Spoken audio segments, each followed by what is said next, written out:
Hello, and welcome to Virtual Investor Conferences. On behalf of OTC Markets, we're very pleased you joined us for the third day of the Precious Metals and Critical Minerals Conference. Our next presentation is from Silver Tiger Metals. Please note you may submit questions for the presenter in the box to the left of the slides, and you can view a company's availability for one-on-one meetings by clicking Book a Meeting in the top toolbar. At this point, I'm very pleased to welcome Glenn Jassone. He's the President and Chief Executive Officer of Silver Tiger Metals, which trades on the OTCQX Best Market under the symbol SLVTF and on the TSXV under the symbol SLVR. Welcome back, Glenn. John, thank you so much. Exciting, hard to believe. July. How did that time go by so fast when I was here last? So lots to update everyone on, and really looking forward to the next 15 or 20 minutes, and I'm going to try.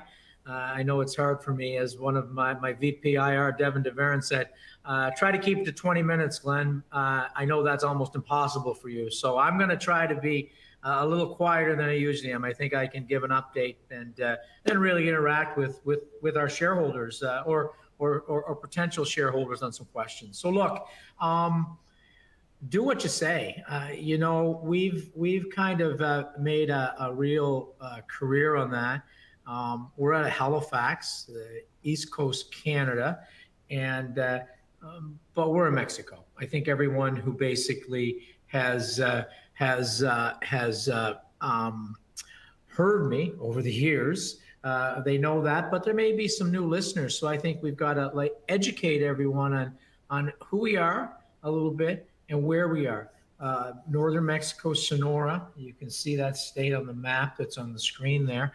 That's where our El Tigre project is. We got this really in 2017 and got to work on it. Wonderful mining jurisdiction. A large percent of the GDP of Sonora is, based on mining. We're very fortunate to be in that state. We're very fortunate to be in Mexico.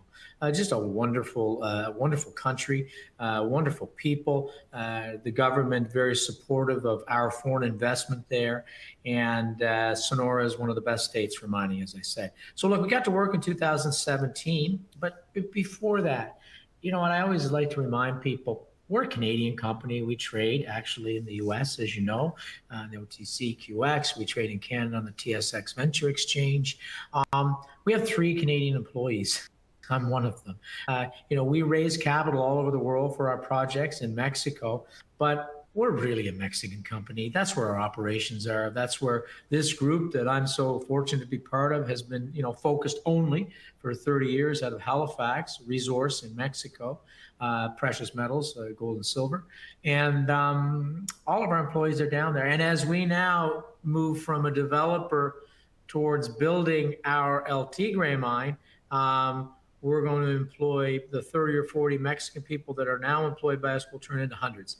And we're going to invest another, already over $100 million gone into Mexico from our company alone as investment, much, much more. So we're excited about that, partnering with Mexico and the Mexican people to build what we think will be the next great silver mine. Look, what's the big news? We can have a look here about El Tigre. You can see it's here very close to the U.S. border. Well, do what you say. My team deserve all the credit. They've worked very hard since 2017, since we really got working on this project. We've invested raised over 150 million. That's Canadian dollars. We've drilled hundreds of thousands of meters. We've delivered MREs, which are mineral resource estimates. The team has. PEAs, PFSs on the bulk tonnage part of the deposit. We'll talk about that in a minute. Great chance to basically then delivered an upcoming PEA early next year for the underground. But what's the big news? That was all getting ready, and as I've told on this very channel, on this very platform for years, we need to get ready to build. We did that. All the studies, all the work. The team did an incredible job. And then you have to have the right to build. So we were very fortunate to be the first company in Mexico with a new permit since 2020 for the bulk tonnage stockwork zone deposit that everybody, we're going to talk about the numbers on that and the PFS that we put out last year to build it. And we have that now, and we're ready to start construction. And really some of the things that we need to do, we've already started on that. I'm just going to hone everybody in on the project. And then we're going to spend a little time on a cartoon slide I love, because I can tell the whole business model about what the next 1, 2, or 3 years are going to look like. This is what the El Tigre land package looks like. It's well, this is a better one here. It's 30 kilometers long. It's 30. Oops, I can't get my pen to work here for some reason. It's 30 kilometers long. As you can see, it's 30. It's 30,000 hectares, and the Sierra Madre is the main basically fault that runs through there, and you can see right in the middle the couple of kilometers basically where excuse me, we've done all our drilling on the El Tigre side. My pen stopped functioning. Boy, every time I'm on here, I seem to have more and more technical issues. So we're going to have to do it the old school way and explain. That being said, if we look and we took a cross section right through that basically middle of that deposit, and you opened up the middle of that deposit where the old El Tigre mine is, where we're going to build, you'd see about a vertical view of 450 meters of depth, and you'd see basically this cross section. And this is a cartoon. We're going to spend a little time here, next 5 minutes or so, because this is the whole business model for what we're going to do at El Tigre. There are two main deposits here, as people remember, and I got to remind people. You've got what we call the bulk tonnage portion of the deposit, mined by open pit method. And then you've got the underground portion of the deposit, which is basically an underground mine. I don't have to remind people what that is. So there's always going to be 2 steps to building El Tigre. First of all, we've done all the work. We're going to talk about the numbers on this in a few minutes for that bulk tonnage stockwork zone, which we just got the permit for a couple of weeks ago. And first one since 2020. Amazing. Kudos to my team for navigating and getting that done and working very hard to get that done. So this is door number 1. Ready to go, build that. Going to take about 18 months once we get going full speed. That's number 1. Second part is the underground deposit, which is basically, we think, is going to go for a long time, and a lot of drilling to do. We'll talk quickly about that at the end as I give people an update. But here's what we're going to do. This, ready to go. This previously permitted for the underground, so we have that permit. But make no mistake, the way you build out a flowering epithermal system in Mexico is stockwork zone first, get that done or started, and then transition to the underground mine. 1, 2, permitted, ready to go. So let's focus on this first. Number 1, at PFS, we'll build on that. We're going to talk about the numbers in a minute. I will give you a little update here. PEA.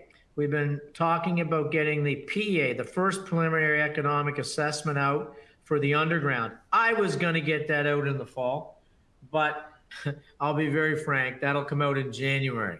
A couple of months delayed. And why? Once the permit for this dropped several weeks ago, or actually more than a month ago now, basically we were fully focused on this, and this got put on the back burner for a month or 2. You'll see that beautiful PEA for the underground. We'll talk about that the next time I'm on. We'll talk about it. It's going to give the economics. It's going to give NPV. It's going to give how much money it's going to make, a full mine plan, and the grade of the underground. Stay tuned for that. I can't talk about it yet. Can't wait to talk about that in the new year. But let's talk about the star of the party right now. It's this bulk tonnage zone that we're going to build out. Now, the one way to talk about this is just think about the type of mining. It's going to be bulk tonnage at surface mining. No underground. No mining's easy, but it is the easiest type. And I'm going to go and talk about we don't have to jump up and down anymore and talk about drill holes and we're doing this and we're doing that. We have to basically say, we've done everything now. The business plan is done. Actually, the money's in place, the team's in place. Now we build it and we start making metal. And boy, what a world to start making metal in. If you'd asked us if we ever thought we'd see the prices for silver and gold today, I'm not going to lie and say, yeah, I predicted that. Not a chance. This is unbelievable environment for those that make the metal. We can't wait to be the next, what we think, silver gold mine to basically, especially come in production in the world. And that's a short time away. So let's go look at this. This is the prize today. Do what you say. Get it ready to build. Get the permit. Get the money. Got that.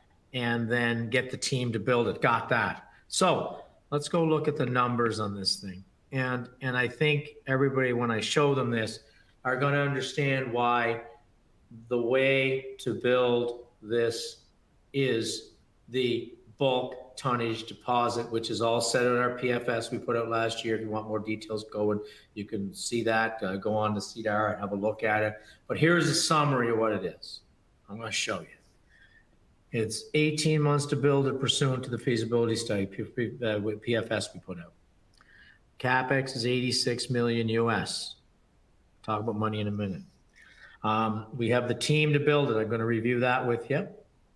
But let's get to the punchline. At today's prices, actually, I think they're higher than this now. It's just, we did our study here a year ago, guys. Can you believe it?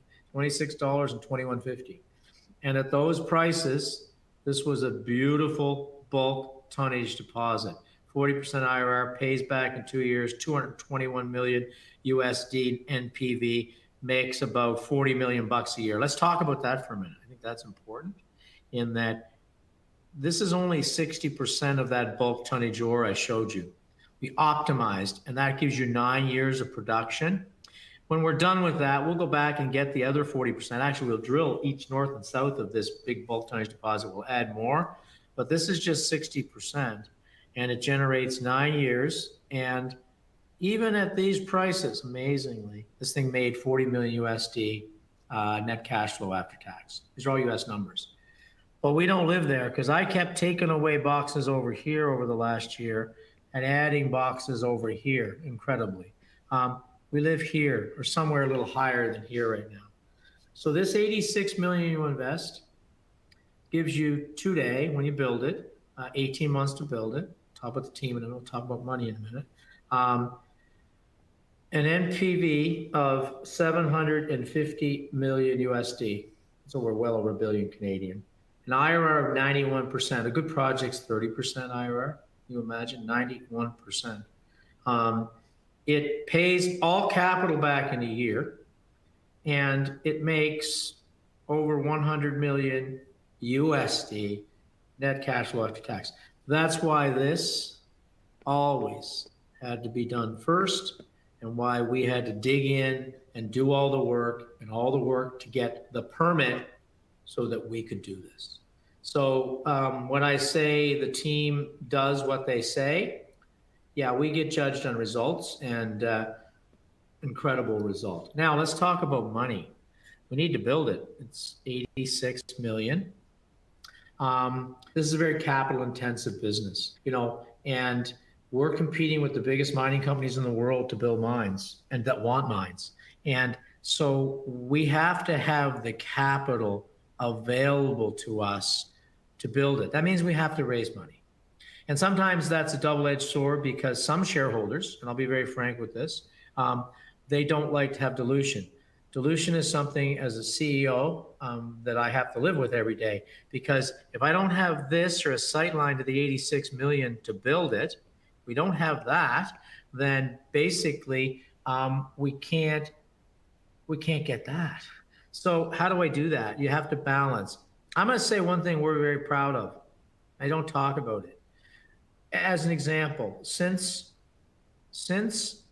March of this year, as we start to get closer to this permit, I start to say, I need 86 million US. I got to get that, and I got to have enough money so that I can get some debt to top up. And we've been very successful. Bought deal financings are very hard to get. You're not raising money. A bank will call you up, a BMO, a Stifel, and they'll say, look, we see what you have. We've been talking to the smartest long-only institutions in the world, Franklin Templeton's, the Mercks, that invest in precious metals deposits, and they like what you're doing. And I think that, you know, I'm pretty comfortable. We're going to give you this money and we're going to be able to sell it to them. So since March, we did 15. We did 28 in September. And when I was in Switzerland 2 or 3 weeks ago, marketing, every one of these, I was on marketing trips, not looking to raise money. And out of nowhere, the last one, BMO, the biggest resource bank in the world, Bank of Montreal, offered, when I was 10 minutes from starting a presentation in St. Gallen, Switzerland, to 60 investors that love the Silver Tiger, they offered 40 million, and we took it. Why? Because you need this type of capital to be able to do that.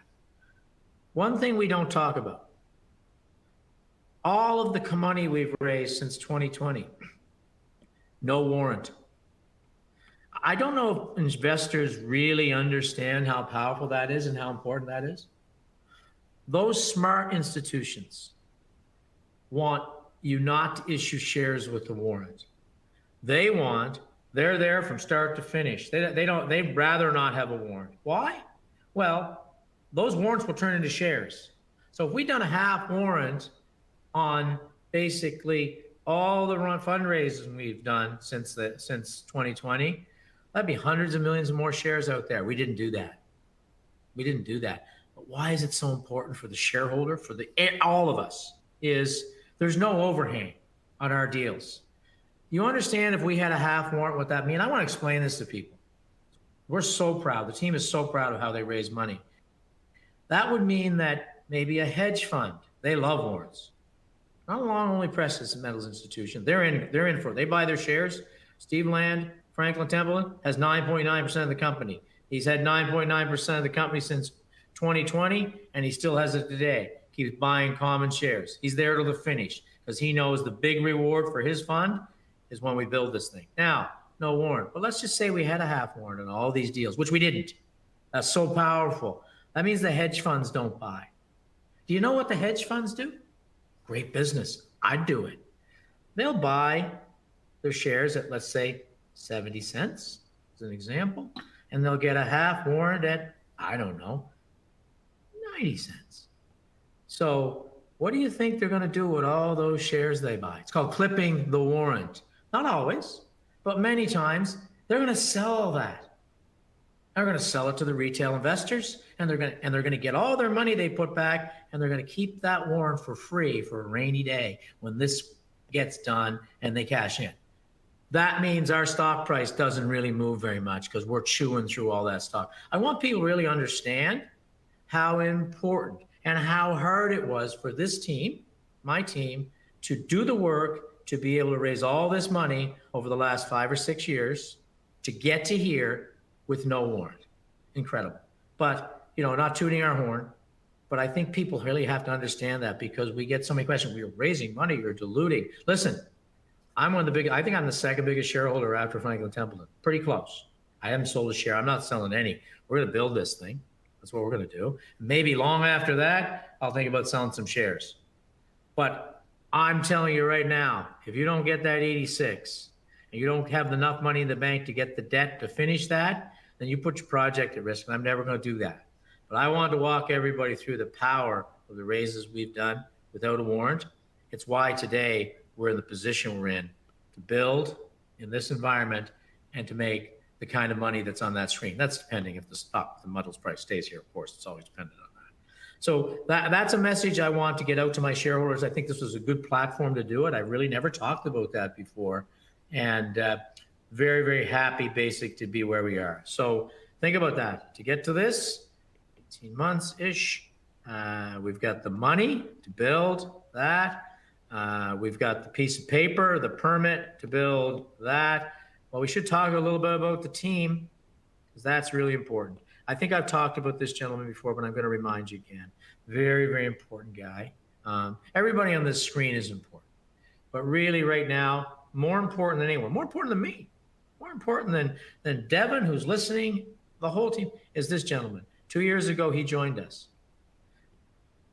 He's probably one of the top mine builders, bulk tonnage mine builders for sure in Mexico. All of his mines built, the bulk tonnage mines in Sonora, the state we're in. For the 12 years before he joined us, go look him up. He was the driving force behind a company called Argonaut, built 2 massive bulk tonnage mines in Sonora, 55, 60,000 ton per day operations. Ours is 15. Ours is just very profitable for many other reasons. And he joined us 2 years ago after he drilled them, developed them, built them, ran them until they were depleted. And then we were so fortunate he joined us. He's the person, when I tell you about timing and building and costs and all those things, he gets up every morning and spends his 12 or 14 hours a day. He's a very hardworking, committed person on how we're going to build this as fast as possible so that we have access, if these prices hold, to that. So door number 1 is this. Tick all the boxes. We did what we said. Now it's about execution. The team will execute. We've got the money to do it.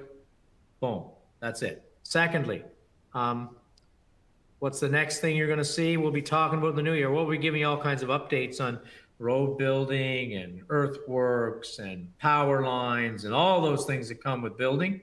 There'll be lots of that. But the big thing also you're going to see in January is, this is door number 1. Door number 2 is going to be great. That's the underground, because you go underground after you get the surface bulk tonnage. See the first PEA on that.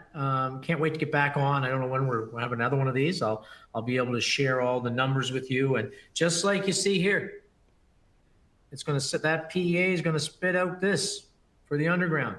So you'll be able to see at whatever silver and gold price we're at, what the NPV is, what the IRR is, how much to pay back the capital to build the underground mine, and how much money it's going to make a year. So excited to share that, but you're going to have to wait till after Santa Claus for that one, and we'll get back on. One thing I want to talk about, and having enough, and then I wanted 2 minutes on this, and then I'm going to take some questions, is remember what I told you? We have that 25, 30 kilometers of the trend, 30 kilometer long project, 30,000 hectares. Everything I've talked about today is right here in the 2 or 3 kilometers around the old El Tigre mine. It's where we spent all that money, million, where we spent, drilled hundreds of thousands of meters of core, where we delivered the MREs, the PEAs, the PFS, everything I've talked about. Now, this was the old El Tigre mine. You remember why we got this, one of the richest mines ever in the history of Mexico, 1908 to 1930, delivered 100 million silver equivalent ounces at an average grade of 2.5 total grade. A high grade mine in Mexico now is 600 grams. That'd be the highest, 700. They put 2.5 kilos. So it went well when we drilled under and around that old mine. I think people would agree with that. So now, 6 months ago, this was pretty well done. We were knew the permit was coming. We were getting everything lined up to build here. We sent the explorations team north and south to say, look, let's see if we can find another El Tigre 2 or 3. The first way to go was north, because same time this American company, Lucky Tiger Mining Company, back from 1908 to 1930, built the Big Tiger mine. They leased these concessions just to the north, 3 or 4 kilometers of it, to another American company, North Tigre Mining, and they built a beautiful mine. Underground mine, town, produced till about 1930. They went home. Silver went to 10 cents from $1.33, the Depression. These all closed. So when we got to Tiger first, picture tells a million stories here. El Tigre in the underground looked like that. We had kilometers of that. We went in at the old mine, mapped it, sampled it, and then we drilled under and around it, and the rest was history. Here we are today, ready to build that Big Tiger mine, bulk tonnage at surface, and then go underground. Same thing we did when we went to the north is you don't recreate the wheel. You basically say, okay, let's just rinse and repeat. Let's see if we can get in the underground, map it and sample it up here, and then drill it. The underground's incredible. We put a press release out in this fall. Go look at the first results. Same kind of underground, kilometers of underground tunneling. We've been through it. We've mapped it. We've LiDAR'd it. We're sampled it. And now, early next year, we'll get a drill rig or 2 up here and we'll start drilling it. The same thing to the south. That's going to be later next year, maybe in the following year. 3 big mines down here. The guy who actually discovered this in 1980, or sorry, in 1898, 1998. Oh, I don't know. What am I doing here? 1898. He basically took the money, the prospector, he took his money for these paid by Lucky Tiger Mining. He went south and he built 3 mines, Luvidor, El Toro, and La Mancha. We've been in them, all beautiful underground mines, same vintage. We'll get down there later next year, early the year after, get underground, do it again, and we'll get drill rigs down here. This is 20 kilometers. We're just getting going at El Tigre. This will be the blue sky, but I just want to tell people this is not all of it. This is just the start, and what a great start. So look, that's everything. I'm so thankful to our team. They deserve all the credit for this. They basically,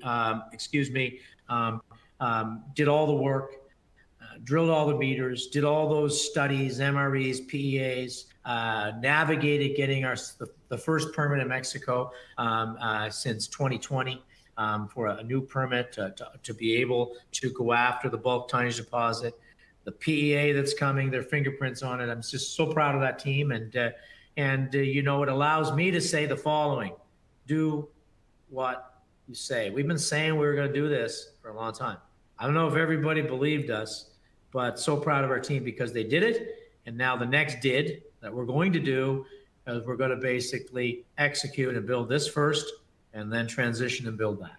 That's going to take a long time, a couple of years, but that's where we're going. So look forward to telling you about that, the rest of the journey. The fun part is here. Now we get to build this and make the metal and make the money.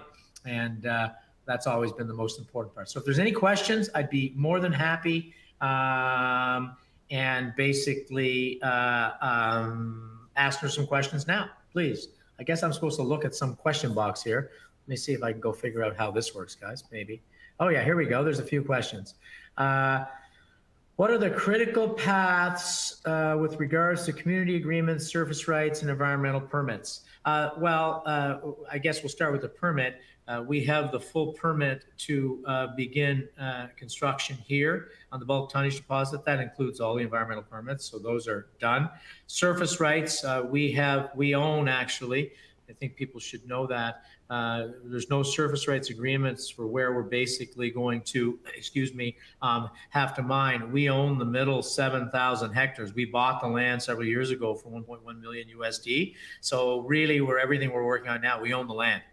So we have the concessions, plus we own the land, and we have agreements with all of the ranchers that own the rest of it for exploration. So that's done. Our community relations are, look, if our community relations were not excellent, if we were not basically the communities that are around us were not very happy with how we're developing and what we're doing, and I'm talking about the towns of Escada, as you can see here, Bavispe and Colonial Morales, we would never have received our permit. So I think that question's answered. The proof is in the pudding. What else do we have here? There's a few more questions. Let me see. No funding, or do you recently need to get through construction? Well, I mean, we have approximately now, that's a funding question. We talked about that. We have an excess of 50 million USD in the bank now. That's an $86 million spend. The next phase, which will not be, I'm not going to even deal with that. We have a lot of money now just to move the project forward. There will be some debt financing for the rest of that. And I have a very good sight line to that. And stay tuned for more on that in the new year. Let me see what else I have here. Oh, this is one. What is the likelihood of a major targeting you for a takeout? I always get that question. Look, our group, the group I'm part of, has been very, very serial in building mines in Mexico for 30 years. I've been around that group for almost 20. In that period, they built three large mines. And they've sold 2 more to majors during that same period. You never set out with, when we decided what we were going to do with El Tigre here, I can't control other companies, and I don't control what board of directors of other companies are going to do for their company. All we control is take this project in 17, raise the money, drill the holes, deliver the economic tests that we need and reports, get the permit and build it. That's what we're going to do. And in many cases, sometimes majors come along. They don't buy drill holes. They don't buy ideas. They usually either buy permanent projects that are being built or have been built. And so I'm not going to waste my time worrying about what other companies are going to do. We're going to go at breakneck speed with the permit, the project, the team, and the money to generate that money we talked about. The sensitivity table is so important here. Like that's all I'm focused on right now. We'll let the other chips fall where they may as they come. Everybody's basically asking about is someone going to buy us? I find that funny. I don't get up every morning and think about that. I think about building this. That's really all the questions I can see here. So with that, I just want to thank everyone for taking the time to hear about us, our progress. That's what this is. It's our progress.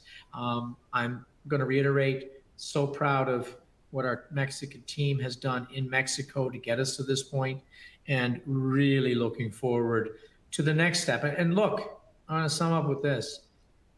Not many companies get to this point, and I'm not belittling any companies. This is a hard business. The number I think that's the accepted number is from first drill hole to getting to production is 1 in 1,000, company-wise.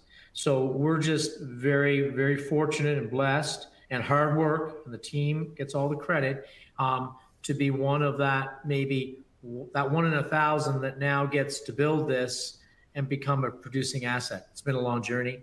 It's been a lot of work, and we're extremely excited for the next step. And all we have to do now is execute on the build plan for the bulk tonnage, and then transition to the underground. And then once that's done, build out the rest of what's going to evolve into, I think now we'll talk more about it, a very, very big precious metals district at El Tigre in Mexico. So thank you very much. I look forward to coming back the next time and showing you the scorecard. And you guys get to judge. You're the shareholders, and the judges, did they do what they say? And we intend to keep doing that. So thank you very much.